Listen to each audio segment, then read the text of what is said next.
Bonsoir. Alors je vous retrouve ce soir. Bon, moi je suis en vacances actuellement, mais étant donné que je n'ai pas pu faire le live la semaine dernière et que je vous avais promis de vous montrer l'effet bokeh, j'avais envie donc de vous faire cette petite vidéo le jeudi soir à 20h30 comme mes lives. Et comme ça, vous pourrez voir ce que c'est cet effet bokeh. Vous allez voir, c'est vraiment facile. Voilà à quoi ça ressemble. Donc j'ai fait une petite carte comme ça. Donc on va basculer de l'autre côté. Comme ça, je vais vous montrer le matériel nécessaire pour réaliser ce type de carte et comment le faire. Voilà. Alors, niveau matériel, donc là, pour celle-ci, j'étais partie donc dans les tons un peu bleutés. J'avais mis du Pointe Pacifique, du Bleu Nuit, du BD Bermude et du Piscine Party. Et en base, j'avais utilisé le BD Bermude que j'ai réutilisé ici pour le tamponnage. Pour le tamponnage, j'ai utilisé ce set de tampons.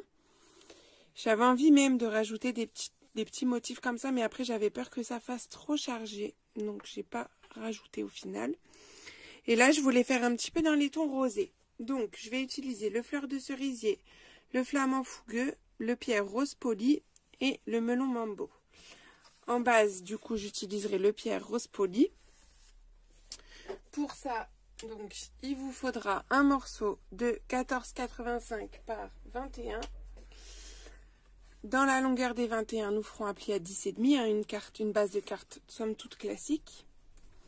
Deux papiers blancs, donc un de 10 par 14,3. J'ai déjà mis mes autocollants. Mes adhésifs, et un morceau de 9,5 par 13,8 pour faire notre effet dessus. Donc ça, du coup, avec vos encres, il vous faudra les doigts éponges des couleurs correspondantes, et surtout, il vous faudra l'encre murmure blanc pour faire cet effet qu'on a ici avec le blanc, pour jouer un petit peu sur la transparence.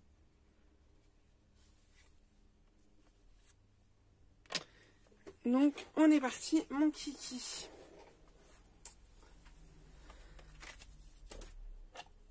Donc, je vais déjà prendre mes encres. Ah oui, et aussi ce que j'utilise, pardon, c'est une règle à rond, comme ça. Après, si vous n'avez pas de règle comme ça, vous pouvez très bien le créer avec des perforatrices rondes ou des poinçons ronds. Ça marche très bien aussi. Voilà, je vais prendre donc mon rectangle de blanc le plus petit. Celui qui fait 9,5 par 13,8. Je vais zoomer là du coup. Un papier brouillon en dessous. Je vais commencer par l'encre la plus claire, donc le fleur de cerisier. J'encre mon doigt, pas besoin d'en mettre une tonne. Et puis là, je viens faire mes petits ronds. Donc c'est un petit peu aléatoire, hein. Vous faites vraiment comme vous le sentez. Là, je vais en faire un ici. Je ne remets pas forcément d'encre à chaque fois. De toute façon, on viendra estomper ensuite. On peut faire un rond plus grand qui sort de la feuille, c'est pas grave.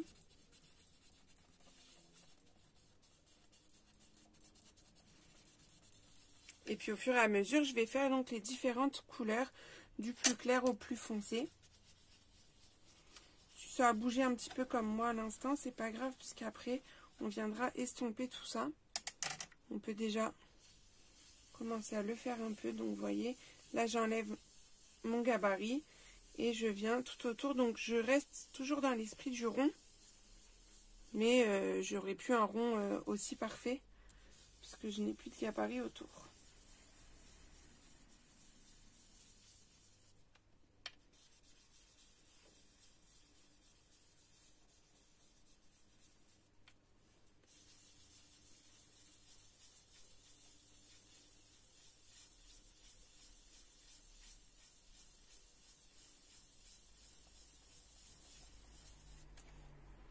Puis je passe à la couleur suivante et ainsi de suite. Donc je vais le faire et je vous retrouve juste après pour tout ça.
C'est vrai que des fois quand je le vois comme ça, moi je ne trouve pas très joli. Mais le fait de venir rajouter une lion de blanc, je trouve que ça va apporter quelque chose en plus. Donc ça on n'a plus besoin. Et c'est là qu'on va utiliser notre encre Murmurcraft blanche. Donc, toujours avant d'utiliser votre encre blanche, vous remplissez votre encreur. Donc elle est toujours vendue avec l'encreur. Enfin la recharge, pardon. Là j'en mets quand même pas mal parce que vous allez voir que j'aime bien quand ça va être bien intensifié le blanc. Donc je prends mon doigt éponge blanc, toujours ma règle, et sur le même principe je vais venir faire des ronds blancs. Donc là les ronds je vais plutôt tapoter plutôt que de faire comme ça parce que quand je fais comme ça va le faire plus clair, mais moi je veux quelque chose d'un petit peu intense quand même, donc je préfère tapoter. Donc ferez attention parce que l'encre met plus de temps à sécher. Après on peut très bien faire un peu des deux. Là on peut faire quelque chose d'un petit peu plus fondu.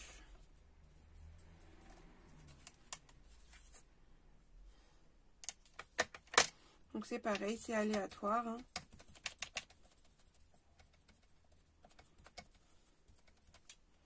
On peut aussi s'amuser à tout simplement utiliser juste le doigt et faire juste comme ça.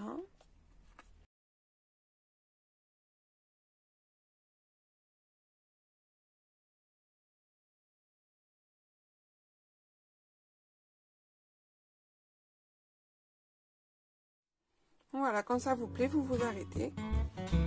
Surtout, vous laissez bien sécher. Donc je vais laisser sécher et je finirai après. Le temps que ça sèche, pardon, on va tamponner notre petit message. Donc j'utilise le set de tampons tourbillon d'émotion et je vais mettre c'est ta journée sur un petit losange en blanc que j'aurai découpé avec cette perforatrice là.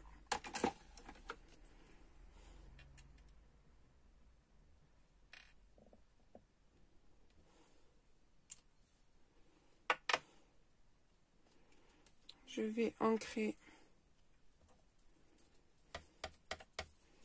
les bords de l'étiquette pour que ça ressorte, que ça fasse du relief.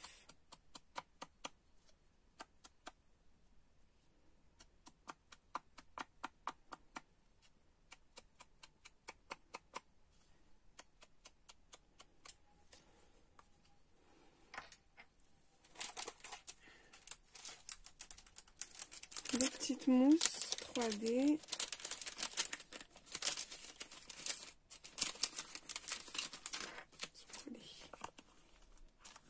Voilà, c'est des petits, tu vas en mettre plusieurs. On va en mettre 3.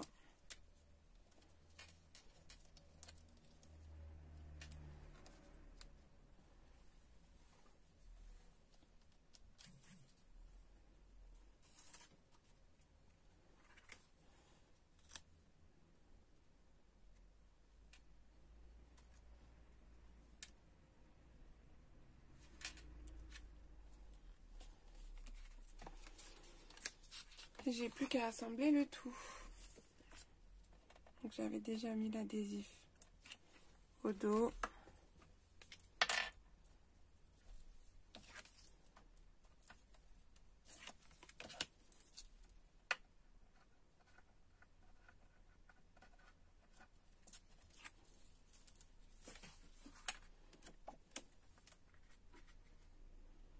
Donc on colle le morceau blanc sur notre base de carte et notre fond sur le blanc. Je trouve que ça ressortait plus avec un matage blanc.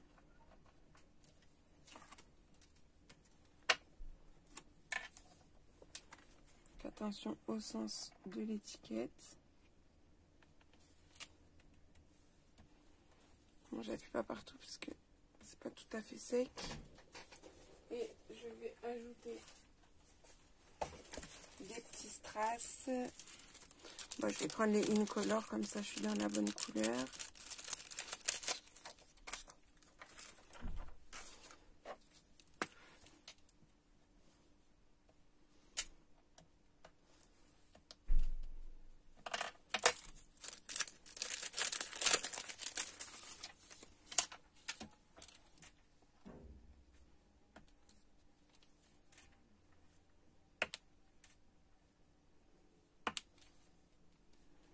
Voilà, aléatoirement.